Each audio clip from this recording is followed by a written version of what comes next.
Hello વિદ્યાર્થી મિત્રો, હું મિતેન બધા જ વિદ્યાર્થી મિત્રોનું સ્વાગત કરું છું અમારી ચેનલ ઓફિસર્સ ટાઈમમાં. ગવર્મેન્ટ ઓફ ઇન્ડિયાના સૌથી મોટા વિભાગ તરીકે વાત કરવા જઈએ ને તો તે હોય છે રેલવે ડિપાર્ટમેન્ટ. હવે રેલવેમાં સૌથી મોટી ભરતી આવી ગઈ છે. તમને તમારી સ્ક્રીન પર દેખાય છે કે ભરતી કેટલી મોટી છે. કેટલી છે ટોટલ? 9,900 ભરતીઓ કરવામાં આવી છે.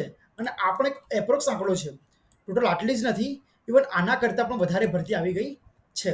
એ ભરતી શાની છે, તેની એજ્યુકેશન ક્વોલિફિકેશન શું છે, તેમાં કોણ કોણ એપ્લાય કરી શકે છે, તેના પછી તેનો પગાર શું છે, તેના પ્રમોશન્સ શું છે, તે ભરતી માટેની પ્રક્રિયા શું છે, તે બધાની વાત આપણે આજે વિડીયોમાં કરીશું. સૌપ્રથમ જોઈ લઈએ કે રેલવે ડિપાર્ટમેન્ટમાં એએલપી. હવે એએલપીનું ફૂલ ફોર્મ શું થાય? એએલપી એટલે આસિસ્ટન્ટ લોકો પાયલોટ, જેની ભરતી 2025માં આવી ગઈ છે. અને આની જે ભરતીની પ્રક્રિયા હમણાં રિસન્ટમાં જ કમ્પ્લીટ કરવામાં આવી હતી, જે 2024ની હતી. હવે તમે આનું કટ ઓફ જોશો સાહેબ, તો એકદમ ઓછું છે. એકદમ એટલે 30, 35, 40% તમારે આવી જાય એટલે તમે ક્વોલિફાઈંગ થઈ ગયા. આગળ આપણે બધી જ વાત કરીશું. કુલ જગ્યાઓની વાત કરીએ તો સૌપ્રથમ કુલ જગ્યાની વાત કરીશું. તો કેટલી છે ટોટલ જગ્યાઓ? 9,900 છે. આ પણ વધવાના ચાન્સીસ ખૂબ જ વધારે છે. તેથી આગળ તેના ફોર્મ ક્યારથી ભરવાના ચાલુ થાય છે? 12 એપ્રિલથી તેના ફોર્મ ભરાવાના ચાલુ થઈ ગયા છે. હવે આની મહત્વની તારીખો વિશે વાત કરીશું કે સૌથી મહત્વની તારીખો કઈ છે. તો સૌપ્રથમ કે આ નોટિસ પબ્લિશ ક્યારે કરવામાં આવી હતી? કરી હતી 29 માર્ચના રોજ નોટિસ પબ્લિશ થઈ હતી. ત્યાર પછી ફોર્મ ભરવાના ચાલુ ક્યારથી થયા હતા? 12 એપ્રિલથી ફોર્મ ભરવાના ચાલુ થયા હતા. અને કોઈ પણ ગવર્મેન્ટ એક્ઝામ હોય તેના ફોર્મ ભરવા માટે જે ગવર્મેન્ટ છે અથવા તો કોઈ પણ ડિપાર્ટમેન્ટ છે તે લમસમ 1 મહિનાનો સમય આપે છે. માટે 12 એપ્રિલે શરૂ થયા હતા, તો 11 મે ફિનિશ થઈ જશે. તેની લાસ્ટ ડેટ છે, માટે 11 મે સુધી તમારે તેના ફોર્મ ભરી દેવા પડશે. હવે જે લોકો ફી ભરવાની છે, ફી ભરવાની આપણે આગળ વાત કરીશું કે કયા કાસ્ટને, કયા કેટેગરીને કઈ ફી ભરવાની છે તે માટે આગળ વાત કરીશું. તે ફીની લાસ્ટ ડેટ કઈ છે?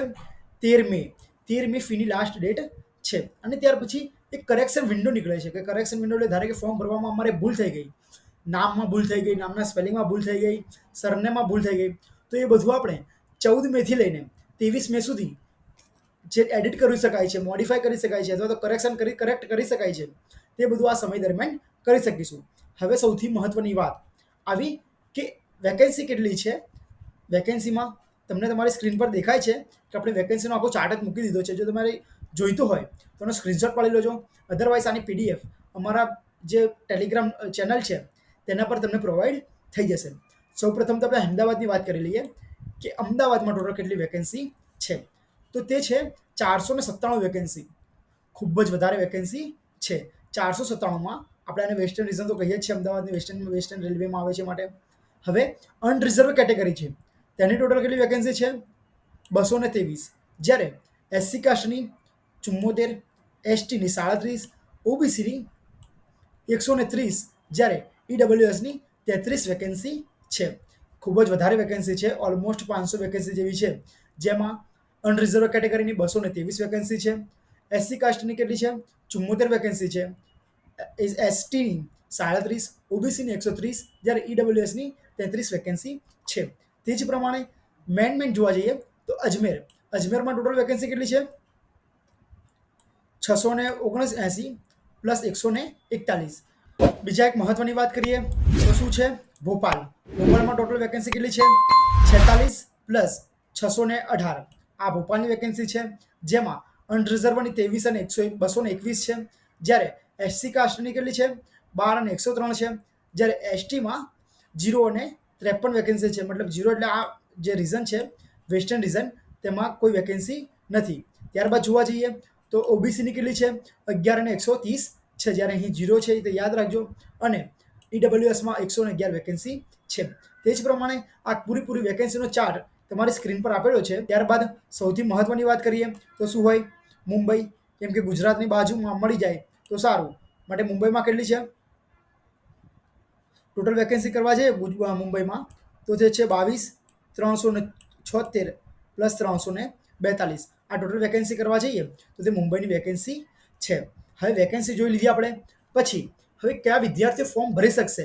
એજનો ક્રાઇટેરિયા શું છે કે તમારી એજ કેટલાથી કેટલા સુધી થાય તો તમે ફોર્મ ભરી શકો. હવે આમાં લિમિટ શું આપેલી છે ફોર ઓલ કેન્ડિડેટ્સ? શું છે કે તમારો જે જન્મ છે તે 1 જુલાઈ 2007ની પહેલા થયેલો હોવો જોઈએ. જે જન્મ છે તે 1 જુલાઈ 2007ની પહેલા થયેલો હોવો જોઈએ. રાઈટ? મતલબ મેક્સિમમ તમે આટલા સુધી જન્મેલા હોવા જોઈએ. જ્યારે તમારું જે જન્મનું વર્ષ છે તે યુઆર કેટેગરી માટે 1995, ઓબીસી માટે 1992, જ્યારે એસસી અને એસટી માટે 1990 રાખવામાં આવેલ છે. આનું ખૂબ જ ધ્યાન આપવું. ત્યારબાદ એક્ઝામિનેશન ફી કેટલી છે તેમાં અનરિઝર્વની કેટલી છે, એસસી કાસ્ટની કેટલી છે, એસટીની કેટલી છે, ઓબીસીની કેટલી છે, એક્સ સર્વિસમેન છે તેમની કેટલી છે, તે બધા વિશે વાત કરીશું.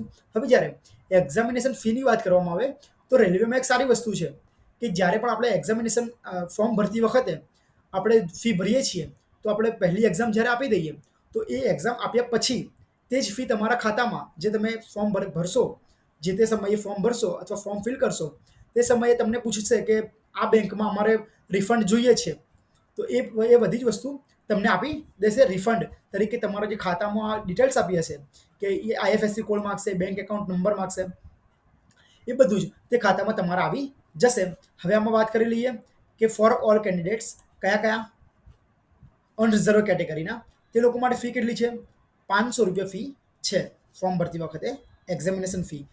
અને જ્યારે SC ST x servicemen female છે એ લોકો માટે કેટલી ફી છે? 250 રૂપિયા છે.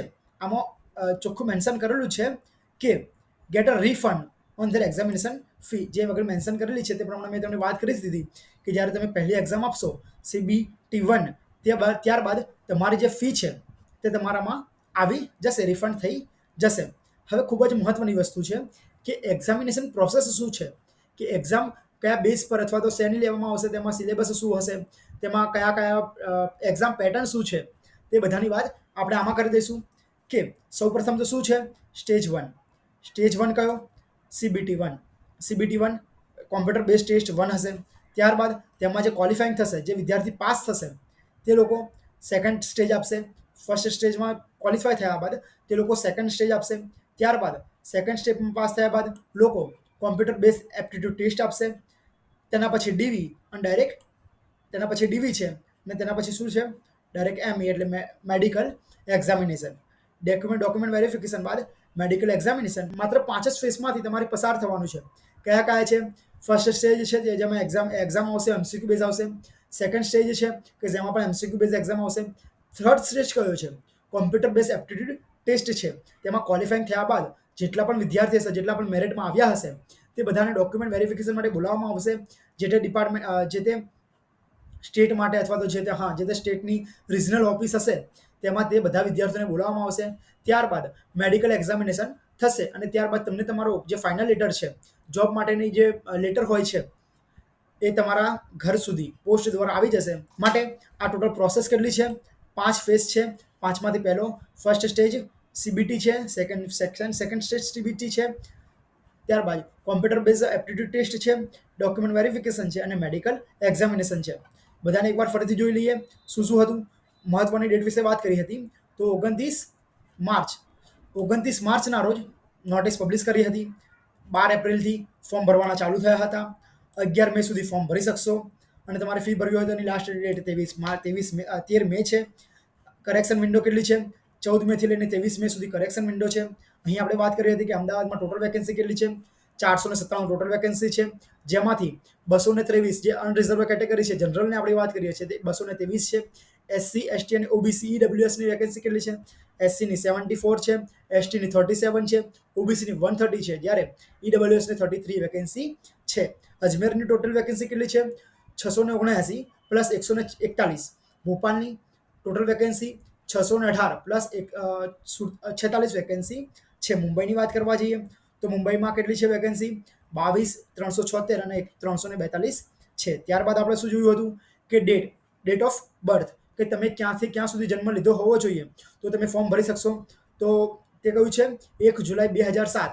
તમે છેલ્લામાં છેલ્લા 1 જુલાઈ 2007 સુધી જન્મેલા હોવા જોઈએ. તેના પછી એક્ઝામિનેશન ફીની વાત કરી હતી કે આપણે ફોર ઓલ જે યુઆર કેટેગરીના અનરિઝર્વ કેટેગરીના વિદ્યાર્થીઓ છે તે લોકોને ફી કેટલી છે? 500 રૂપિયા ફી છે. જ્યારે અનરિઝર્વ કેટેગરી છે જેમ કે SC ST OBC females and ex servicemen એ લોકો માટે ફી કેટલી છે? ₹250 ફી છે, જે રિફંડેબલ છે, કે જ્યારે તમે પહેલી એક્ઝામ CBT-1 આપીને આવશો તો તમારા ખાતામાં પાછી આવી જશે. તે ખાતાનું જે તમે ડિટેલ્સ નાખો છો જે તે સમયે ફોર્મ ભરતી વખતે તે ખૂબ જ સાવચેતીપૂર્વક નાખજો. જો તમારે ફોર્મ કેવી રીતે ભરવું તેનો સંપૂર્ણ વિડીયો જોઈતો હોય તો મારા કમેન્ટ બોક્સમાં લખી દેજો. હું તમને તે સંપૂર્ણ વિડીયો ફોર્મ ભરીને જાતે બતાવીશ કે ફોર્મ આવી રીતે ભરવામાં આવે છે. ત્યારબાદ જોઈ લઈએ કે એક્ઝામિનેશન પ્રોસેસ શું છે. સ્ટેજ 1 CBT એક્ઝામ છે. સ્ટેજ 2 છે તે પણ CBT એક્ઝામ છે. ત્યારબાદ કોમ્પ્યુટર બેઝ એપ્ટિટ્યુડ ટેસ્ટ છે. ત્યારબાદ DV છે અને પછી ME છે. DV એટલે ડોક્યુમેન્ટ વેરિફિકેશન અને ત્યારબાદ મેડિકલ એક્ઝામિનેશન છે. 9,900 વેકેન્સી છે માટે ભૂલ ના થાય. બધા જ વિદ્યાર્થી મિત્રો લાગી રહેજો. જો તમે રેલવેમાં ડ્રાઇવિંગમાં અથવા તો જે ટેકનિકલ ક્ષેત્ર છે, રેલવેનું જે ડ્રાઇવિંગ અથવા ટેકનિકલ ક્ષેત્ર છે તેમાં તમે પોતાનું ભવિષ્ય બનાવવા માંગો છો તો તમારે આ એક્ઝામ ભરવી જ જોઈએ. આનું એજ્યુકેશન ક્વોલિફિકેશન શું છે તે માટે આપણે અલગ વિડીયો બનાવી દઈશું ડિટેલ્સમાં, પણ તો ઉપરથી કહી દઈએ કે આનું એજ્યુકેશન ક્વોલિફિકેશન શું છે. તો તેમાં તમારે 10 અથવા 12 પાસ હોવું જોઈએ, પ્લસ તમારે ITI છે, ડિપ્લોમા છે અથવા એન્જિનિયરિંગ છે તેનો અભ્યાસ પૂર્ણ કરેલો હોવો જોઈએ. મેં તમને એજ્યુકેશન ક્વોલિફિકેશનમાં શું કીધું? 10 અથવા તો 12 હોવું જોઈએ. ત્યારબાદ ITI, ડિપ્લોમા અને એન્જિનિયરિંગ આવા કોર્સો છે તો તમે નોટિફિકેશનમાં જ્યારે નોટિફિકેશન ડિટેલ્સમાં વાંચશો ત્યારે તમને આઈડિયા આવી જશે કે હું કઈ પોસ્ટ માટે એલિજિબલ છું અને હું કયા માટે ભરી શકું છું. માટે તમે સોચી સમજીને વિચારીને તે પોસ્ટને ભરજો અને તેના માટે પ્રિપેરેશન કરજો. ગયા વર્ષનું કટ ઓફ તમે જોયેલું જ હશે કે 100માંથી માત્ર 33, 35 અથવા 40% હોય છે તે વિદ્યાર્થીઓ પાસ થયા છે. માટે તમે વિચારી શકો છો, સમજી શકો છો કે પેપર કેવું હશે અને કયા લેવલ પર તમારે તૈયારી કરવી જોઈએ. રાઈટ? આ વિડીયો જે વિદ્યાર્થીઓ તમને લાગતું હોય કે ટેકનિકલ ક્ષેત્રે આગળ વધેલા છે અથવા તો તેમને 10મા અથવા 12મા પછી ટેકનિકલ જે સ્ટ્રીમ છે તેમાં આગળ વધ્યા છે તો તે વિદ્યાર્થી મિત્રોને અથવા તો તમારા મિત્રોને આ વિડીયો શેર કરો કે જેથી આ ભરતી જે ગવર્મેન્ટ ઓફ ઇન્ડિયાના રેલવે ડિપાર્ટમેન્ટ દ્વારા બહાર પાડવામાં આવી છે તે તેમના સુધી પહોંચી જાય અને તે લોકો પણ પોતાની કારકિર્દી આગળ વધારી શકે. Thank you so much. Thank you for watching.